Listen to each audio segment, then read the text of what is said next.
The following is a conversation with Stephen Price.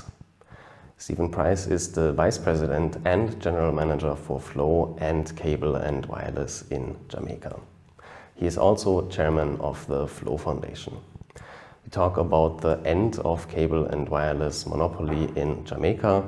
We talk about Lime, its predecessor Flow, and Stephen's vision to power Jamaica on a fully fiber, high-speed network. Here is my conversation with Stephen Price. I'm probably one of the most fortunate persons in the telecom space to have really seen it from both sides and having come into it. I started back then with cable and wireless somewhere around 1996, if I recall. Well, so I was there pre-liberalization of the market. I worked with them in the contact center business. Interestingly, I studied finance. How did I end up in telecoms? One of those stories in life that will remain untold. But I worked with them up until 2000. 2000, I left cable and wireless then, and I was the 12th employee at a company called Moselle Jamaica Limited, which we now know as Digicel. So I've had the fortunate experience of being able to see it from both sides. Obviously, back then we were a monopoly business, and obviously recently even privatized, coming from Telecommunications Jamaica, JTC, and into the cable and wireless family. So there were still some of the trappings, I would say, back then of a monopoly type culture, almost a civil service kind of culture, that you were invincible, unstoppable, etc. But competition came, and Digicel brought competition back then in a really, really serious way in terms of just really changing the game and disrupting the market, and really making some significant strides in terms of adding additional technology to the sphere in terms of really introducing the market to GSM, which was never, we're a TDMA market back then, or CDMA market at the time, and moved swiftly into GSM and had championed a lot of the changes in terms of actual technological rollout on the mobile side. Fast forward to 2010 when I came back. Well, I said 2010 I came back to cable and wireless.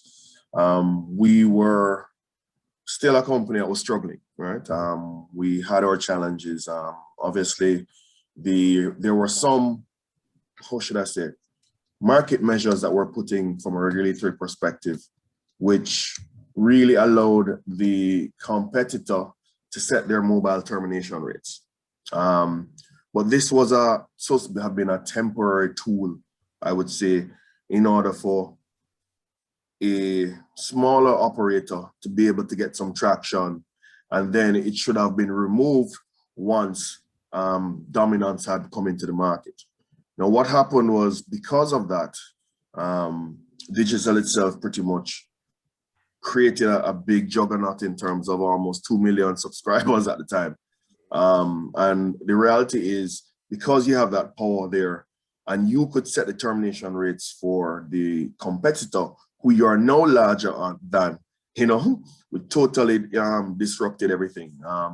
So at the time, cable and wireless was struggling. There was really even talk at the time of whether or not we were an actual going concern, So that was around 2010, just to make sure. I'd say 2010, yeah, 2010, okay. Around that. So that's when I came back into the business. And there were struggles. No matter what we had done in innovation, because of the fact that the majority of the customers that our customers knew were on the other network, you're paying this exorbitant rate to call crossnet.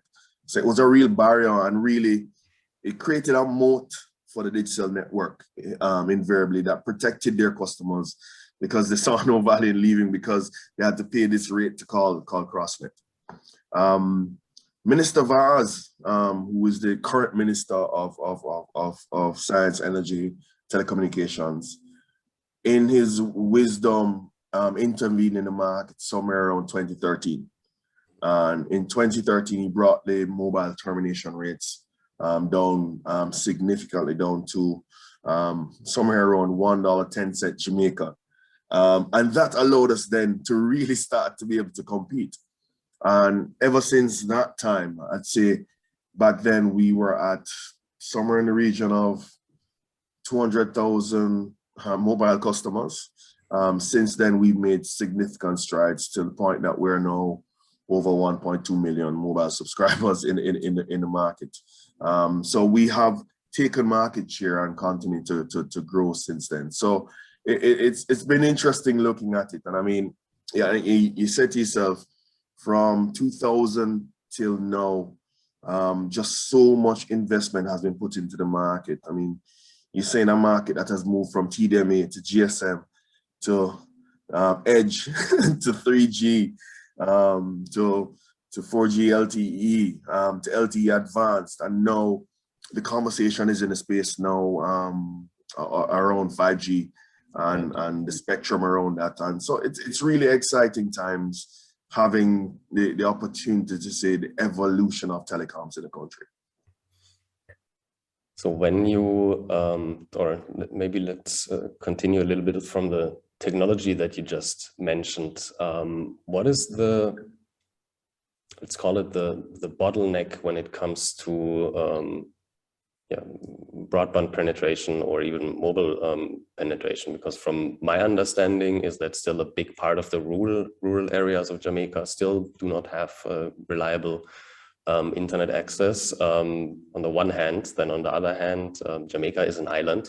So I'm assuming the bottlenecks are somewhat the undersea cables that connect you through other countries. No, I wouldn't necessarily say that. I think the fundamental challenge, if you look at Jamaican topology itself, I mean, we are quite a mountainous, hilly kind of country itself. And I mean, in terms of how we have communities spread across the country, we are very pocketed, you know, there are pockets of towns and cities, etc., right across the country, as you know, right? But also there are some places where the cost to pass is a lot more expensive. And that's where we find ourselves, I'd say, in Jamaica. I think right now, from a technology, there are at least 700,000 homes in Jamaica who could get internet if they so desire, right? Almost 700 homes out of, let's say, an accessible, say, 850,000 homes that are actually electrified in the country. So there is coverage. Yes, some of the technology is older. There is copper technology, which is on VDSL or ADSL. There is HFC. There's actual fiber, which we've been really pushing for the past 2-3 years in terms of build out. So there is accessibility. Now, one of the key things, Simon, which is one of the main challenges in our country, is just where our GDP lands, right? Our GDP is just over 4,000 US, right? And I'd hasten to say, and being very generous, that 50% of the population doesn't earn the average, if you understand what I mean. Yeah, that's right. So you're talking about persons living on around $12 US a day, right? And I'm giving you the benefit of using the average, you know, and that 12 US a day is going to do feed you, transport you, pay for power, pay for education, you know, all of these roof things. Over your head. Yep. So our problem in Jamaica, I'd say particularly, is adoption, right? And affordability is quite a challenge. And this is what we've seen being replicated right across the region in terms of in Central America, in many of the Caribbean states, as we look forward to see how we can move.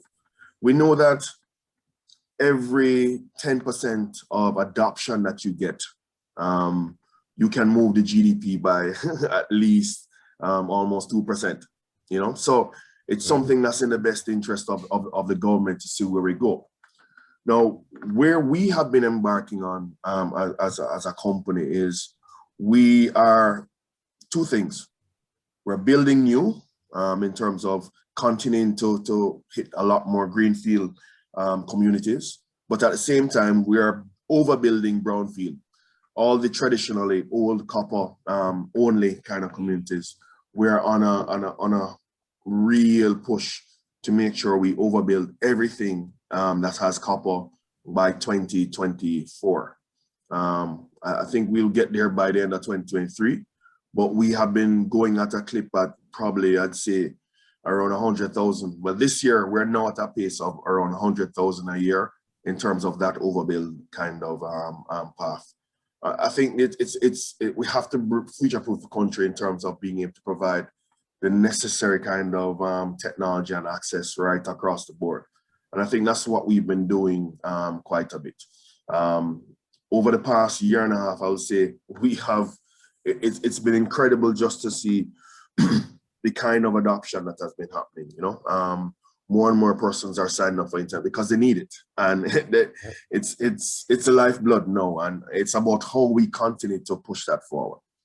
What we have proposed to the government, I'd say, and it's something that's food for thought for many of the states out there, is looking at how can we really put a shock to the system to make sure that we get more and more persons online. And I think one of the best ways to do that is take an example of, let's say, even the US, the Biden emergency broadband benefit kind of program that he's rolled out with many of the operators out there. There's a similar program in Costa Rica, couple other territories where, for instance, you know, the persons within the country who fall within the kind of social safety net, you know, and I'd fathom to say, like, we have a program called Path here, and we know where those households are. We know who those people are. I think it would be prudent for the government, because there's no way that they can afford normally. And I was saying, even if you put a product in front of them that says it's about 20 US, right, per month, even if you put a product like that, it's likely that many of them still can't afford it. So I think one of the things is, if you put a program like that in place, you will also foster investment from the telecom sector, right, in terms of reaching a lot more of those communities where the cost to pass a home is really prohibitive, because they know that, for instance, they'll get the payback and the revenue from a subsidy of sorts. And I think one of the key things, hit the first 100,000 homes. And it's not something that we're calling for as a business as Flow. It's something for the industry, all the players that are there, because that will help and incentivize the kind of rollout that you need into every nook and cranny right across the country. So did I understood you right, that you said you try to replace all the copper lines with fiber over the next years? Yeah, man, we are on a path to fully complete that by 2023. Wow. We have 3 technologies in the space. We have, obviously, fiber. Anything that we built for the past 2 years has been built on fiber. We have HFC in the network still, and we have the traditional copper ADSL. So we're overbuilding all of the copper VDSL, ADSL homes over the next year, and continuing as well to go into more greenfield right across the country. That's very interesting. So I'd say by the end of 2024, we should be somewhere in the region of maybe almost 800,000 homes passed with fiber, in my belief. Wow, that's really interesting, because in Germany we here still have, don't quote me on the numbers, but I would say 80-90% copper. And because it's so expensive to invest in fiber optics and get the coverage for the complete country, they basically still have copper, and I think they use the technology, it's called tethering, is that right? I'm not sure about that, but basically to max out the speed that you can get from the copper lines, just from a physical standpoint. So, and they basically only rolled out fiber optics in the bigger cities where enough households are, etc., because the investment.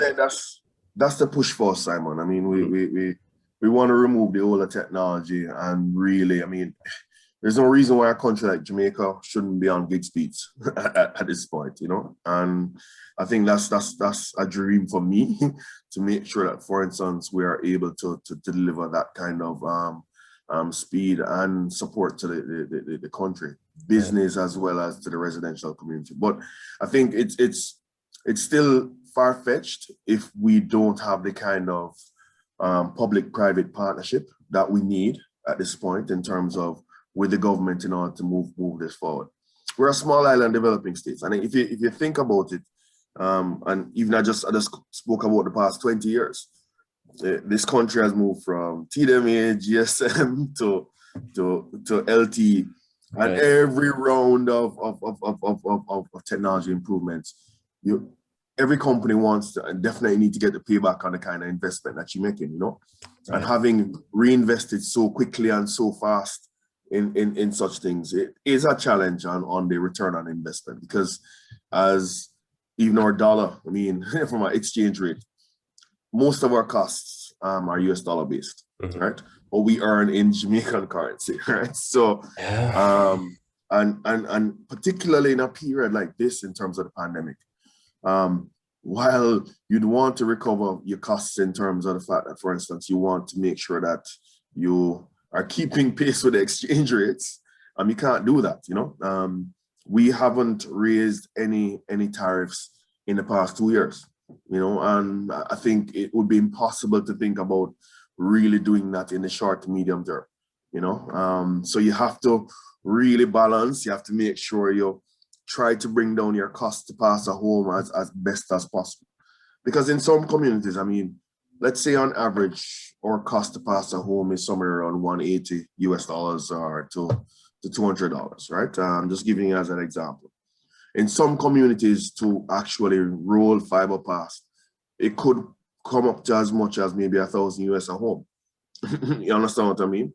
And you're not talking about including any CPE, no modems, no wireless mesh, no nothing on top of that. And then to be getting the return in increments. So it's a challenging market, but I think we have a formula. I think where we need to go is the government partnering with the industry, not just us, in seeking a new way in order to make sure that, for instance, we get more adoption, because the technology is passing many homes, you know, and I'm saying right now, really, it's almost 700,000 if you think about all of the operators, be it Digicel, be it ourselves, be it smaller operators, some of the point-to-point kind of operators as well.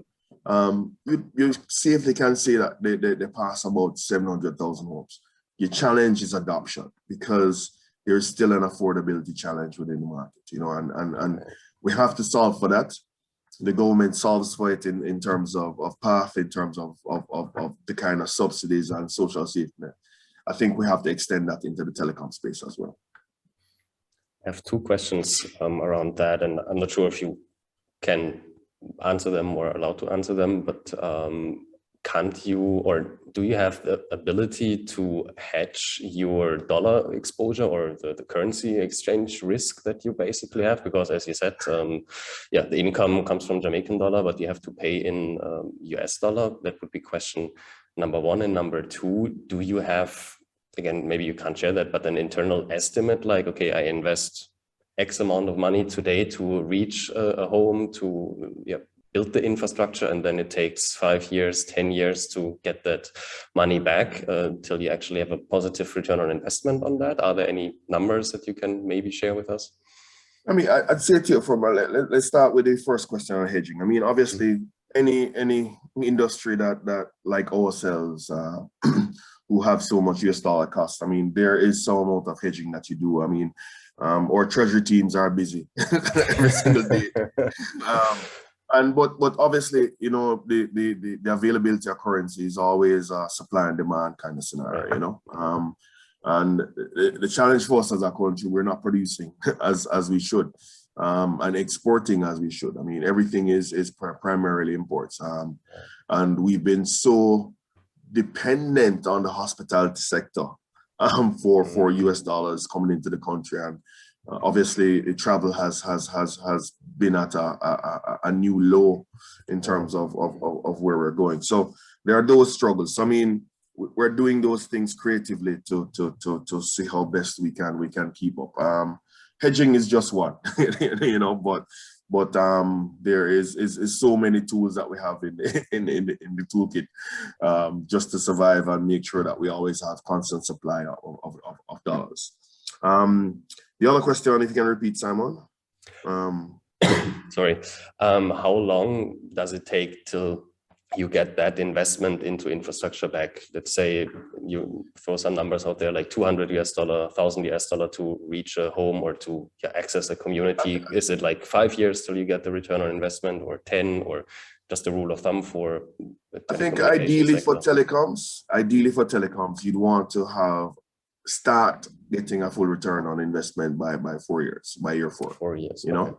But obviously, you are doing this from a static perspective, but looking forward, any movements in the dollar and the economy does affect you in looking forward.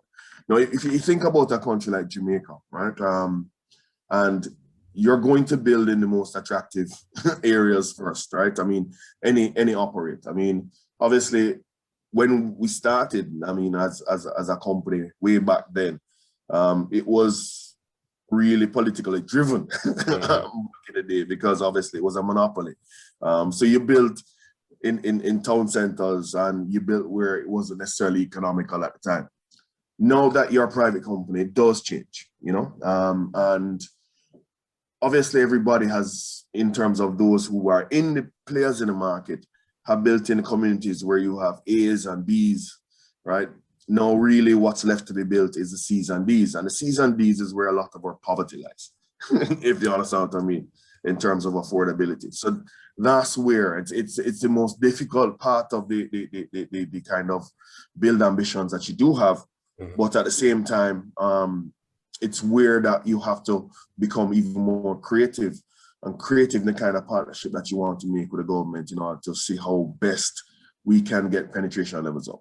Because we're building in these communities now, but I mean, obviously the penetration is not coming as we want it to. Market, where we're putting some creative products out there and customer value propositions out there to make sure that, for instance, customers are able to adopt it. I mean, we've recently launched FMC, you know, which is fixed mobile convergence in the country, like some of the North American and European markets, whereby the more RGUs you add to your service, the better the discounts from bundling. So I mean, we have benefited from being able to put that into the market, but even then, sadly, in some communities, it's going to be still an affordability challenge that you have to face. Where do you see the technological future in terms of, let's say, coverage? Do you think that there will be more push in the mobile sector? Will the landlines need to be more improved, and we can start talking about that a little bit, completely new technologies like Starlink as a satellite internet provider that announced that it will be operating globally in the next few years. I think the big advantage with such technology is that rural areas can be reached very easily. On the other side, you mentioned that when we look at the pricing from right now, I think it's $100 US per month for a Starlink service without the hardware.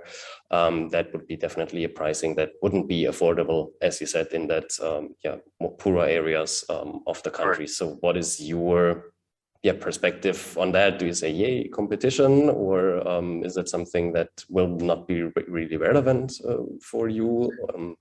I think it can be competitive, but at the same time, unless the prices of both CPE come down particularly. I mean, obviously in Great Plains and in Africa, where, for instance, I mean, you don't necessarily have really rabid or rainy or hurricane seasons. It's good technology. But like, for instance, in a period where we have our rainy season for, let's say, a month or 2 months, where you hardly see sunshine.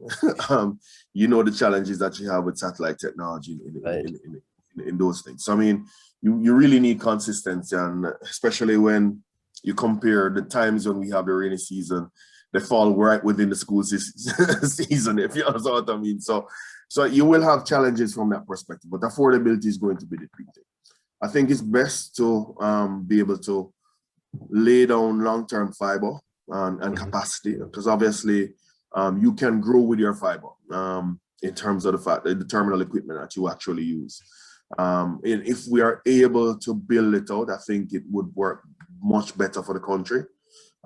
Yes, there are going to be challenges in terms of the cost to pass, but if you are guaranteed a certain level of return based on some sort of subsidy in some communities, then you're able to do that. And I think it will be a multiplier effect for the government if they're able to unlock that, unlock learning in those communities and more adoption.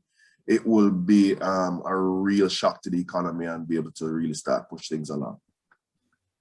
So when I understand, but I think, I mean, just in wrapping it up, I think there is still opportunity from a mobile perspective. I think one of the things that the government has to look at, however, is the cost of spectrum. It's something that Minister Vaz has spoken about in terms of looking at how he reviews the price of spectrum. Because even if we're to venture into the 5G space, it is prudent for the government to look at that.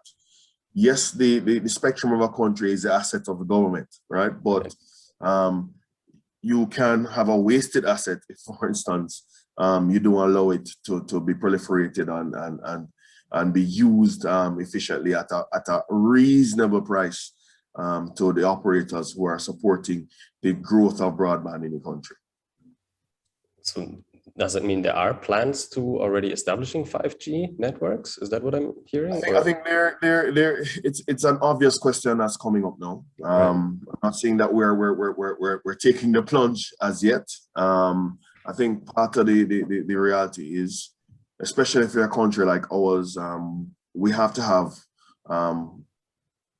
really open dialogue with the consumer, with Scholastic, with the government, with all players, so people understand what 5G is. I mean, I can tell you that when at the start of the pandemic, both ourselves and our competitor, we lost 2 cell sites. And it was on the basis of conspiracy theories around. Oh, someone took it down or what? Yeah, we had 2 sites that were burnt, right? Okay. And it was all based on the conspiracy theories from what we understood. So it's a careful step that we have to take, but we have to start the discussion with dialogue. And I think that's what started already. We started with a couple of forums with the university and hoping for that dialogue to continue with the regulators, spectrum management, the OUR, those bodies, in terms of how we engage on that, because it's the next evolution, and it can help, especially in terms of distributing broadband. Yes, it's a smaller footprint in terms of coverage, so which means you may potentially need more sites, but for the applications that you can use in terms of manufacturing, industry, those kind of things, it's something that we need to consider carefully and make sure that we take the plunge at some point. Yeah, that's a good point that you're raising, because from my understanding from the 5G technology is that it is maybe not so much end consumer technology, but more, as you said, an industrial technology, just because you don't have the distance that you can basically gap or bridge with the towers to a device. You have super fast speed, you have super low latency, but that's the kind of major problem. So do you think from a strategic perspective, it makes sense to go in a consumer 5G network, or to focus more and say, let's establish the landline, the mobile nets, and so forth? I think it's good to have a blend, in terms of both consumer. And I think where you roll out for enterprise kind of application, it will generally benefit consumers based on them being within the territory and vicinity. There's so much things that we can think about, especially with that, especially for countries like ourselves. Telemedicine and remote medicine is something that's quite interesting from a 5G application, you know, Right. especially when you have limited doctors in terms of the kind of space that we operate in. Those are some of the applications. In terms of the ports, in terms of port efficiency, in terms of both seaport, airport, those things, those kind of applications. They are good applications in terms of farming. We're recently stepping into the cannabis industry in Jamaica. It's something that could support that as well. You know, so I'm not saying that we are ready for self-driving cars and those kind of things as yet, knowing where we are, right? But the fact is, there are various applications that we can think about in terms of that delivery, sales, those kind of things, which will be, you know, really sped up if we really put some investment there. Yeah, I agree on that, and I think yeah, that then kind of trickles down to the end consumer when these industries get more efficient, can offer their services, products for cheaper prices, and so on. I think one of the things as well, though, I mean, obviously we've been talking about the technology and what they need to do and just how kind of public-private partnership kind of works. I think the other side of the coin as well is how we actually invest, and not just the telco industries, but just all industries right across the board in terms of how do we help this country step forward into the future. And I think, I mean, just even the conversation about digital transformation, it's not just the technology. Part of it has to be is how do we empower the Jamaicans out there in order to really start to access those new skills. We are currently going through probably, I mean, the largest digital transformation this country has ever seen, you know, and in so doing, we know what's happening out there. I mean, there are many companies out there that are thinking right now, say, I don't have all these people in my office. You know, do I need all these people? How do we make sure that we keep the Jamaican workforce relevant? You know, and I think that's one of the things that we've prided ourselves in doing in terms of trying to make sure that more and more Jamaicans participate in the digital economy. I mean, from a foundation perspective, what we've been actually doing is we have two main programs just really looking at digital inclusion. We have a Skills for the Future program where we introduce people to technology, and it's a partnership with the universities in terms of trying to get them really up to speed in terms of digital literacy. And that's been going well. And then there's another side of the coin, which we call training for professionals. And in so doing, we're trying to add additional skill sets to what the workforce has out there, you know. And right now we have over 1,500 teachers from the Jamaica Teachers Association in training to actually really skill them up and also add additional skill sets to them as they head back into the school system for September for the new school year, you know. So I think we have to do it from various points because it's not going to be just a technology journey, you know. We have to also push it seriously. I mean, we've been working with the government in terms of trying to get as many schools connected. Hopefully we can arrive at a kind of happy medium in terms of really connecting as many schools as possible. But it's not just the schools that need connected, it's the communities within which surround the schools that need to be connected where children are. So we're working really, really assiduously to see how we can get that done. Yeah, that's interesting. I would absolutely agree that besides the technology, as you said, the digital literacy is super important. So when I understand you correctly, you cooperate with the private, with the education sector and the government in that area. Where do you put the focus on? Is it more like, okay, I educate the end consumer, I teach people coding, I teach people the technology side of things?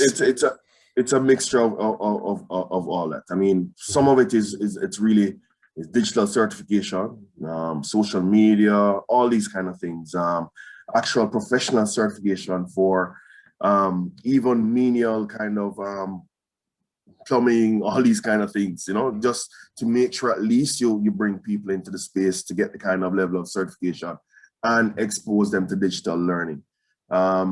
With Mona School of Business, there's stuff that we're doing with Google, there's stuff that we're doing with Microsoft in terms of getting those kind of levels of certification there.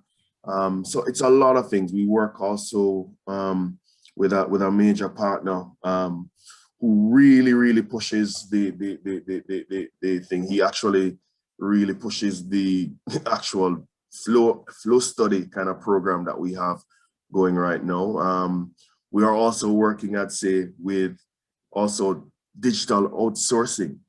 We work with a company called The Hive with the Flow Foundation, which really now has almost, I'd say, give or take, 10,000 registered persons with various skill sets. So people can go and look for an outsourced service right on The Hive and to be able to also get jobs and employment through that kind of method. So it's a real 360-degree kind of program, but we have to do it that way. I mean, the fact is, you can't shoot one shot. You know, I mean, you have to. It's multiple angles you have to take this thing from. You know, it's not just the technology.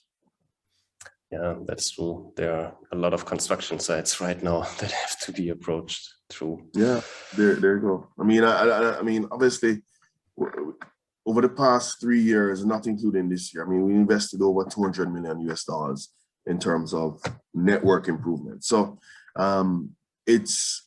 we're confident, we're bullish on Jamaica because we know and see the future in Jamaica, what Jamaica can do.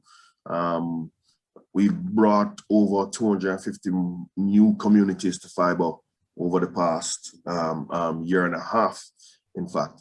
And we're going to continue to do that and continue to push that. All right. So where can people first find you, reach out to you when they want to talk with you more about that kind of stuff? And second question, where can people get access to these programs or learn more about the programs that you just mentioned? What would be the best starting point? Sure. For the digital programs, you can look for our website, our Flow Foundation Jamaica website, flowfoundationja.org. And you can register right there in terms of getting more information or actually enrollment in the actual programs themselves. So we use our foundation particularly for that. If people want to reach out to me, obviously I'm on LinkedIn, and I'm a regular communicator in the space, right? Not necessarily active in the Twitter, Instagram world. I keep that one private, particularly. But you can reach out to me by email at stephen.price@cwc.com, and that's stephen.price@cwc.com, and you can reach out to me.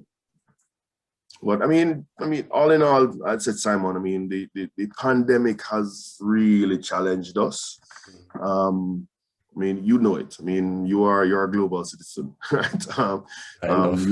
You've seen how it's changed us all, and I mean, it's brought out the worst in us, but at some point, it's also brought out the best in us. You know, my team has been really dedicated in terms of this period. It's one of the things I have to thank. I mean, I have to thank the Flow employees for just their diligence, their commitment.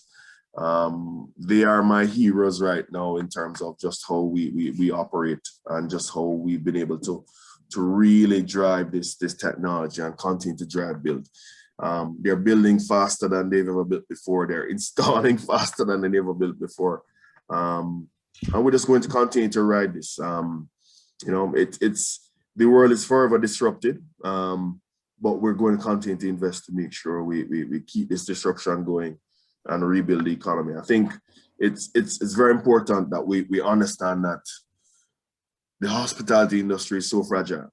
So we have to focus on how we can generate that income outside of hospitality and become a lot more self-reliant. So, and I think technology can help to drive that forward really in a big way, you know. And we're going to continue to play our part. Thank you for listening to this conversation with Stephen Price. I appreciate it and hope to see you next time.